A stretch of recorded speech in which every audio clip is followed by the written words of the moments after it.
बिस्मिल्लाहिर्रहमानिर्रहीम। अस्सलाम वालेकुम नाजरीन, आप यूट्यूब चैनल देख रहे हैं। मैं इमरान खान हूँ। नाजरीन, कुछ बड़ी अहम खबरें हैं, मैं आपके साथ शेयर कर देता हूँ। पिछले वीलॉग में मैंने आपको एक बात बताई थी कि दो चीज़ें हो सकती हैं जो भारत इतने बड़े पैमाने पर ड्रोन्स पाकिस्तान में भेज रहा है। नंबर एक, वो हमारी जो एयर डिफेंस की सलाहियत है उसको जानना चाहता है। और नंबर दो, मैंने आपसे कहा था कि कुछ टारगेट्स हो सकते हैं जिन्हें भारत पाकिस्तान में हिट करना चाहता है। तो जो पहले वाली बात है वो दुरुस्त साबित हुई, और इसके लिए कुछ ऑडियोज भी पाकिस्तान एयरफोर्स की जानिब से, जो उनकी इंटरनल कन्वर्सेशन है उसमें कोई ऑडियो भी बाहर आई है, या किसी के साथ वो बंदा बात कर रहा था जो इस सारी सूरत हाल को समझता है कि भारत ने इतने बड़े पैमाने पर पाकिस्तान में ड्रोन्स इसलिए भेजे कि वो ये चाह रहा था कि पाकिस्तान इन ड्रोन्स को तबाह करे। और जैसे जैसे पाकिस्तान इन ड्रोन्स को तबाह करेगा तो जिस सिमत से पाकिस्तान का एयर डिफेंस सिस्टम मुतहर्रिक होगा, वो आकर ड्रोन को गिराएगा, वो फिर उनको आइडिया हो जाएगा कि किस किस जगह पे पाकिस्तान में एयर डिफेंस सिस्टम मौजूद है, और वो इंडिया के सामने एक्सपोज हो जाएगा। फिर इंडिया उसे नाकाम बनाने या नकारा बनाने के लिए कोशिश कर सकता है। तो ये है जी स्ट्रेटजी जो अभी तक हमें पता चली है। पाकिस्तान ने जो है वो शुरू में बॉर्डर के ऊपर कुछ भारतीय ड्रोन्स को गिराया था। जो DGISPR है उन्होंने प्रेस कॉन्फ्रेंस करते हुए ये बताया कि जो ड्रोन्स पाकिस्तान ने गिराए हैं उनकी तादाद लगभग 25 है। 25 भारतीय साख्ता ड्रोन जो है वो तबाह किए हैं, और ये मुख्तलिफ शहरों में ड्रोन्स भेजे गए हैं। पहली रात भारत ने मिसाइल चलाए थे पाकिस्तान के अंदर, 9 मकामात के ऊपर 24 मिसाइल्स दागे गए थे। अगली रात 25 ड्रोन्स पाकिस्तान में भेजे हैं, जिनमें से 25 पाकिस्तान कह रहा है जी हमने मार गिराए। कुछ लोगों की शहादतों की इतला भी आ रही है, और कुछ फौजी जख्मी भी हुए हैं। जो धमाकों की आवाज़ें हैं वो एक से ज़्यादा आ रही हैं। यानी ड्रोन अगर तबाह होता है तो एक धमाका हो सकता है, लेकिन कई जगहों से ज़्यादा धमाके भी रिपोर्ट हुए हैं। तो बहुत मुमकिन है भारत ने कुछ जगहों के ऊपर जो है वो अटैक भी किया है अपने इन ड्रोन्स के ज़रिए से। लेकिन बड़ा मकसद भारत का ये हो सकता है कि वो इंटरसेप्ट करे कि पाकिस्तान की जो सलाहियत है वो कितनी है एयर डिफेंस सिस्टम की, और जो पाकिस्तान का एयर डिफेंस सिस्टम है उसको एक्सपोज वो हो जाए भारत के सामने। अच्छा, भारत की जो हिकमत अमली है वो बड़ी जारखाना है। पाकिस्तान की हिकमत अमली अभी भी दिफाई है। पाकिस्तान ने अभी तक भारतीय जारहियत का उस तरह से जवाब नहीं दिया जैसे वो जवाब दिया जाना चाहिए था। भारतीय तैयारे आए, उन्होंने बदतरीन पाकिस्तान के अंदर मिसाइल बारी की, और जवाबी कार्रवाई में उस वक्त जो पाकिस्तान ने अपने दिफा में किया, भारत के 3 तैयारे गिरे हैं, जो अब दुनिया के तमाम अखबारात में हर जगह पर रिपोर्ट हो गई है। एक राफेल तैयारा भी कंफर्म हो गया है कि वो गिर गया है। अब इसमें जो है वो भारत उसके बाद दोबारा से अपने ड्रोन्स भेज रहा है, और वो चेक करना चाहता है कि पाकिस्तान की एंटी एयर जो कैपेबिलिटी है वो कितनी है, कि पाकिस्तान अपनी फिजा का कितना दिफा कर सकता है अगर भारतीय तैयारे पाकिस्तान में दाखिल हों। तो पाकिस्तान ने एक हिकमत अमली के तहत 2 चीज़ें बचाई हैं। नंबर एक, पाकिस्तान ये जो आपका जो सिस्टम होता है ना, जो एयर डिफेंस सिस्टम, ये बड़ा महंगा होता है। चाहे आप चाइना से भी लें या जहाँ से भी लें, इसकी बड़ी कॉस्ट होती है। ये वो हथियार नहीं है कि आपने खुद ही गोली बना ली या खुद ही आपने अपना वेपन तैयार कर लिया, ये वो हथियार नहीं है। बाद औक़ात ये जो सिस्टम है इसके मिसाइल्स ड्रोन से भी ज़्यादा महंगे होते हैं। तो ये बड़ा कीमती है, और इसको इस्तेमाल वहीं पे होना चाहिए जहाँ पे इसको इस्तेमाल करने की ज़रूरत है। तो पाकिस्तान की जानिब से जो वजह बताई गई है, ऑफ द रिकॉर्ड जो चीज़ें सामने आई हैं वो ये हैं कि नंबर एक तो कॉस्ट बहुत ज़्यादा है। पाकिस्तान एक गरीब मुल्क है, पाकिस्तान इतना अफोर्ड नहीं कर सकता, खर्चा बहुत ज़्यादा हो जाएगा। हमारे पास महदूद मिकदार में ये सलाहियत मुयस्सर है, तो इसे रखना चाहिए उन तैयारों के लिए जो भारत के आ सकते हैं और पाकिस्तान में अटैक कर सकते हैं।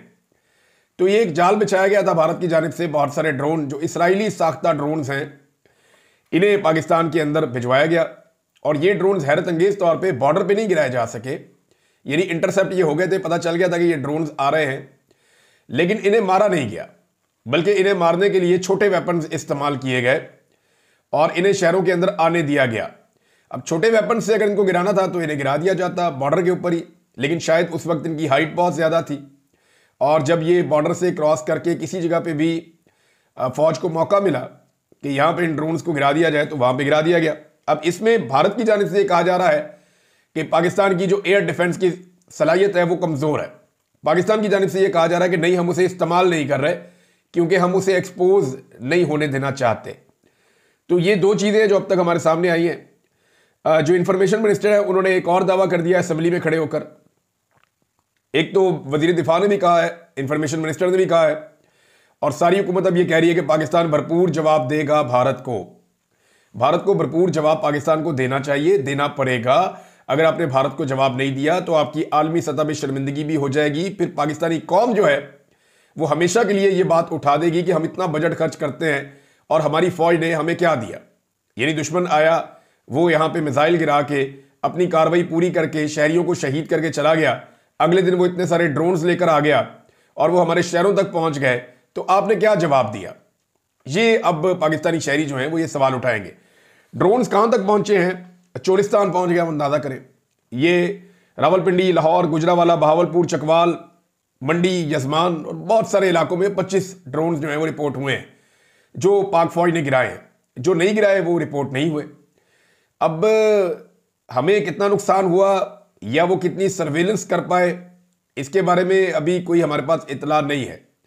लेकिन ये भारत की एक जंगी हिकमत अमली है और इसका मतलब ये है कि भारत एक फिजाई हमला पाकिस्तान पे करने का इरादा रखता है और उसको इस बात का अंदाजा है कि पाकिस्तान में उसको मुश्किल पेश आ सकती है। पाकिस्तान की एयरफोर्स एक बड़ी मजबूत और बड़ी प्रोफेशनल एयरफोर्स है। इसने हमेशा भारत को नाकों चने चबवाए हैं, लेकिन अभी तक भारत के अंदर पाकिस्तान ने किसी किस्म का जवाब नहीं दिया। और भारत के अंदर जो है ना, पाकिस्तान को भी चेक करना चाहिए ना, ड्रोन भिजवा के पाकिस्तान को भी चेक करना चाहिए कि भारत का जो एयर डिफेंस सिस्टम है वो कितना इफेक्टिव है और कहां कहां पे लगा हुआ है, ताकि हम भी जब भारत के अंदर दाखिल हों तो हमें सारी इंफॉर्मेशन हो। भारत इस पे काम कर रहा है इसराइल के साथ मिलकर, और पाकिस्तान जो है वो इसके ऊपर अभी तक काम नहीं कर रहा है। ऐसा लगता है कि पाकिस्तान की हिकमत अमली जो है वो सिर्फ मुज़ामत की है कि अगर आप हमें मारेंगे तो हम मुज़ामत करेंगे, हम डायरेक्टली मार नहीं खाएंगे, लेकिन हम आपके ऊपर अटैक नहीं करेंगे। अब वज़रा ने यह धमकी दी है कि ये भारत को जवाब ज़रूर देंगे। DGISPR के स्टेटमेंट में एक बड़ी कमज़ोर चीज़ थी, अब मैं आपके साथ शेयर कर देता हूँ। इन चीज़ों से गुरेज करना चाहिए, DGISPR को ऐसा बयान नहीं देना चाहिए था।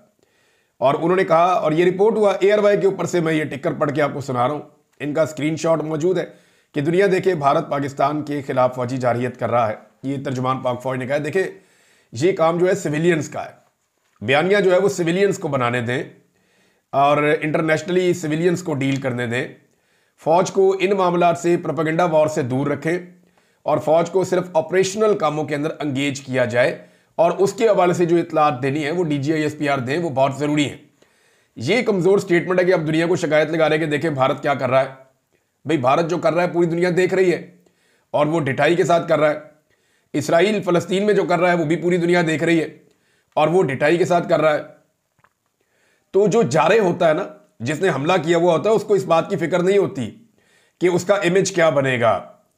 और ये आपसे बेहतर कोई नहीं जानता, पाकिस्तान की मिलिट्री एस्टेब्लिशमेंट जानती है कि उनका इमेज तबाह हो गया पाकिस्तान में, लेकिन उन्होंने पाकिस्तानी अवाम के ऊपर जारियत की है। अभी की आप स्टोरी ले लेना, वो छोटी बच्ची है शहरबानो।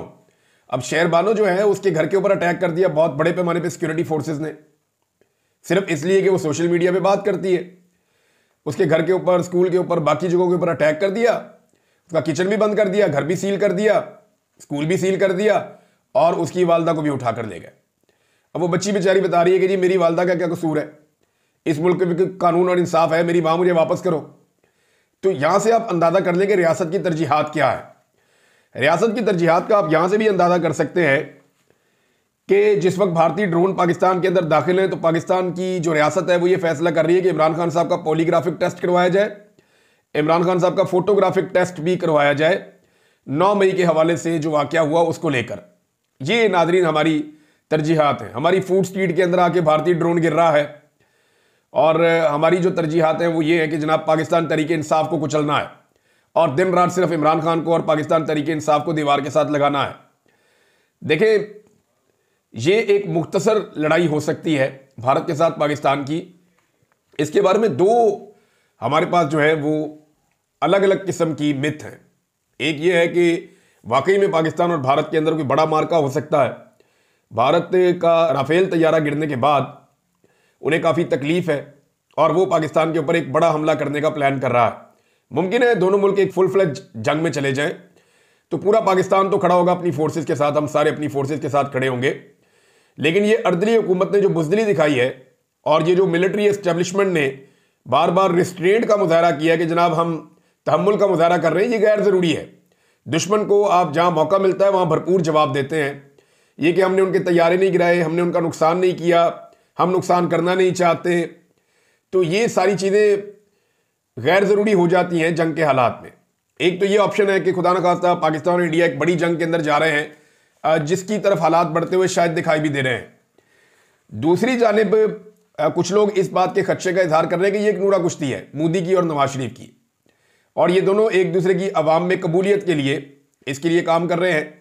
लेकिन मैं इस बात को इसलिए नहीं मानता कि नवाज शरीफ की खामोशी नवाज शरीफ को कोई सियासी फ़ायदा नहीं दे रही, बल्कि नवाज शरीफ का तो अभी बाकायदा इंडिया के अंदर उनके मीडिया में उनके जो ऑफिशियल्स हैं उन्होंने जो प्रेस ब्रीफिंग्स दी हैं इंडियन कार्रवाई के बाद, उसमें उन्होंने कहा कि पाकिस्तान का वजीर दिफा जो ख्वाजा आसिफ है और पाकिस्तान का साबिक वजीर आज़म नवाज शरीफ जिसका भाई भी इस वक्त वजीर आज़म है, इन लोगों ने खुद इस बात का एतराफ़ जुर्म किया है कि पाकिस्तान भारत के अंदर होने वाले हमलों में मुलव्विस रहा है। अब इन दोनों के स्टेटमेंट्स को भारत अपने फायदे के लिए पूरी दुनिया में इस्तेमाल कर रहा है। लेकिन नवाज शरीफ साहब से मैं हैरान होता हूं कि अभी तक नवाज शरीफ, उनकी बेटी, उनका भाई मोदी के खिलाफ या आरएसएस के खिलाफ या उनके जंगी जुनून के खिलाफ उनकी ललकार का जवाब ये लोग अभी तक नहीं दे सके, और मुझे नहीं लगता कि ये दे पाएंगे। ये इंतहाई कमज़ोर लोग हैं। पंजाब के अंदर नाज़रीन इमरजेंसी अब नाफिज की गई है अस्पतालों में भी, और जो रेस्क्यू सर्विसेज हैं उनको भी एक्टिवेट किया गया है। रावलपिंडी फूड स्ट्रीट में ड्रोन आकर गिरा, अदरीस अब्बासी साहब ने कंफर्म किया क्योंकि उनका घर बिल्कुल साथ ही है, तो उन्होंने बताया जनाब कि मेरे घर के बिल्कुल करीब आकर ये ड्रोन गिरा है। जबकि भारत ने एक बात बताई है और उन्होंने कंफर्म किया है कि हम जो है वो फ़िज़ाई दिफाई रेडार को पाकिस्तान में निशाना बना रहे हैं, और हमने कुछ जगह पे, ये भारत का क्लेम है कि उन्होंने कुछ जगह पे पाकिस्तान के जो दिफाई सिस्टम है उसको निशाना बनाया है। दूसरी जानिब भारत के बकौल लाइन ऑफ कंट्रोल के दूसरी जानिब पाकिस्तान की शेलिंग और फायरिंग से 16 हलाकतों की उन्होंने तस्दीक की है कि 16 लोग वहाँ पे मारे गए हैं। अब ये जो लोग मारे गए हैं इनके बारे में उनका क्लेम ये है कि ये सिविलियंस हैं, क्योंकि देखें ना बॉर्डर के इस तरफ भी कश्मीरी रहते हैं, लाइन ऑफ कंट्रोल के उस तरफ भी कश्मीरी रहते हैं, तो दोनों तरफ कश्मीरियों का नुकसान होता है। पाकिस्तान शेलिंग या फायरिंग करता है तो वहाँ के कश्मीरी शहीद हो जाते हैं, इंडिया करता है तो यहाँ के कश्मीरी शहीद हो जाते हैं। दोनों तरफ मुसलमान रहते हैं, दोनों तरफ कश्मीरी रहते हैं। इंडियन फौज को नुकसान पहुंचाना चाहिए और इंडियन फौज के ऊपर जो है वो अटैक करना चाहिए। नादरीन, पाकिस्तान तहरीक इंसाफ ने एक बड़ा मुतालबा किया है। ये मुतालबा जुनैद अकबर साहब ने किया और साथ ही ये मुतालबा उमैर खान न्यादी साहब ने कौमी असम्बली में खड़े होकर भी किया। जुनैद अकबर का कहना है कि इमरान खान को फिलफौर रिहा किया जाए और उनकी हिफाजत यकीनी बनाई जाए। हमें खदशा है कि जिस तरह ड्रोन से मुख्तलिफ शहर निशाना बनाए जा रहे हैं, यही बहाना बनाकर कोई ड्रोन अडयाला जेल पर ना गिरा दिया जाए। देखें, मैं बार बार ये बात समझा रहा हूं, एस्टेब्लिशमेंट को समझना पड़ेगा कि अगर ये नूरा कुश्ती नहीं है और रियल फाइट हो रही है तो आपको फौरी तौर पे इमरान खान साहब को अडयाला जेल से निकालकर महफूज मकाम पर मुंतकिल करना चाहिए। मुल्क खाना जंगी का मुतहम्मिल नहीं हो सकता। खुदा न खास्ता इमरान खान को कुछ हुआ तो ये कौम आपको कभी माफ नहीं करेगी। जो उमैर खान न्यादी है वो ये कह रहे हैं कि ये जंग है जो हमें बतौर कौम लड़नी पड़ेगी, मगर इस जंग को लड़ने के लिए आप ऑल पार्टीज कॉन्फ्रेंस बुलाएं और इसमें इमरान खान को बुलाएं। फिर आप देखेंगे कि बॉर्डर पर छातियां बढ़ जाएंगी और भारत की गोलियां कम पड़ जाएंगी। इस स्टेटमेंट को बहुत अप्रिशिएट किया गया है, लेकिन हुकूमत की तरजीहात नाज़रीन कुछ और है। आज भी इमरान खान साहब की उनके साथियों से मुलाकात नहीं होने दी गई। अब इमरान खान साहब ने कोई वहां पे इंडिया का साथ तो नहीं देना ना। इमरान खान साहब ने जो स्टेटमेंट देना है वो मोदी के खिलाफ देना होगा वहां पे जेल में, जैसा कि उन्होंने पहले दिया था। वो आरएसएस को चैलेंज करेंगे, मोदी को चैलेंज करेंगे, भारतीय जारहियत को चैलेंज करेंगे, भारत के फॉल्स फ्लैग ऑपरेशन को चैलेंज करेंगे, पाकिस्तानी कौम को यकजहती का पैगाम देंगे, आलमी सतह पे वो बताएंगे। तो इमरान खान साहब जो भी करेगा उसका फायदा पाकिस्तान को होगा। जेल के अंदर अगर इमरान खान के साथियों ने मिल लेते, ये लोग गए मिलने के लिए, फिर नहीं मिलने दिया। वो एक सूबे का वजीर आला है, उसको वहां पे जो है वो सिपाहियों ने रोक लिया कि हम नहीं आगे जाने देते। और इमरान खान साहब कहते हैं कि एक कर्नल जो है वो जेल को कंट्रोल करता है। तो एक यूनिफॉर्म ऑफिसर ने एक सूबे के वजीर आला को बाहर सड़क पे बिठा दिया। यह है पाकिस्तान में जमहूरियत की औकात। यह सिचुएशन है पाकिस्तान में। और वो वजीर आला बेचारा नाम भी नहीं ले रहा कि मुझे किसने रोका है। उसकी भी हालत आप चेक करें कि वो धमकियां किसको दे रहा है, मरियम नवाज को, कि देखो मरियम नवाज तुमने मुझे यहां पर रोका है, तो तुम्हारा घर है वहां पे नथिया गली में, तुम वहां पे आओगी तो मैं तुम्हें वहां रोक लूंगा। ये क्या बचकाना हरकत है। ये स्टेटमेंट आपने तब क्यों नहीं दी जब आपके वुज़रा को वहां पे घसीटा जा रहा था, अडियाला जेल के बाहर बालों से पकड़ के फेंक के घसीटा जा रहा था? ये स्टेटमेंट आपने तब क्यों नहीं दी जब अलीमा खान साहिबा को वहां पे कई दफा गिरफ्तार करके अलग अलग मुकामात पे मुंतकिल कर दिया, पुलिस जाके सुनसान वीरान इलाकों में छोड़कर आ गई, तब भी आपने ये स्टेटमेंट नहीं दी? तो आपको ये स्टेटमेंट पहले भी देना चाहिए था ना। और दूसरी बात यह है कि मरियम नवाज को मैं जी उसके घर पे नहीं आने दूंगा। यार आपका लीडर जेल में है, ये कौन सा बदला आप ले रहे हैं? आपका लीडर जेल के अंदर है, अगर बंद करना है तो वो रास्ता बंद करो ना जिसके बारे में जुनैद अकबर ने कहा था। बंद करने हैं तो वो रास्ते बंद करो जिससे इनको मुसीबत पड़ जाए। एक सूबे का वजीर आला इतना कमजोर कैसे हो सकता है जहां पे उसकी पार्टी का तोती बोलता है, जहां पे उसकी पार्टी की बहुत ज्यादा ताकत है, वो इतनी कमजोरी शो कर रहा है कि जी एक औरत को मैं उसके घर में नहीं जाने दूंगा। बड़ी जनाब आपने बहादुरी दिखाई है। उनका तो आप नाम भी नहीं ले सकते जिन्होंने आपको रोक दिया अडियाला के बाहर, जिन्होंने आपके साथ ये किया उनका नाम लीजिए ना।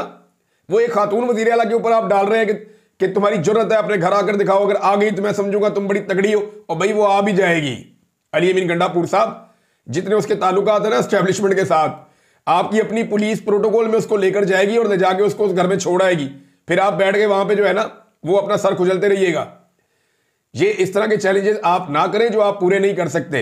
इससे पहले भी आपने बड़े कौम को चैलेंजेस कर करके और उनको ना पूरा कर करके दिखाया है। पहुंचना आपने डी चौक होता है, डी में आप कभी दाखिल नहीं होते, कभी निकल के पहाड़ों पे चढ़ जाते हैं, कभी निकल के वहां से गाड़ियां लेके भाग जाते हैं।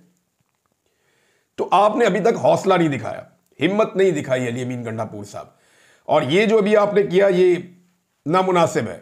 एक वजीर आला के साथ जो सलूक आपने वहां पे करवा लिया, आपकी एक पोजीशन है, या तो आप वहां गिरफ्तारी दे देंगे, ठीक है यार तुम्हें इंडिया की परवाह नहीं है, किसी बात की परवाह नहीं है, हमें हमारे लीडर से नहीं लड़ने दे रहे, तो ठीक है। फिर पैदल इन्होंने जाने की कोशिश की लेकिन वहां पे पुलिस ने रोक लिया। अब ये निजाम जो है वो इस हद तक नंगा हो चुका है। अलीमा खान साहबा का तबसरा क्या है इस सारी सूरत हाल पे? वो भी हैरान हो रही है कि ड्रोन बॉर्डर पे क्यों नहीं गिराए जा रहे। उन्होंने कहा जी ड्रोन पाकिस्तान के शहरों में पहुंच रहे हैं।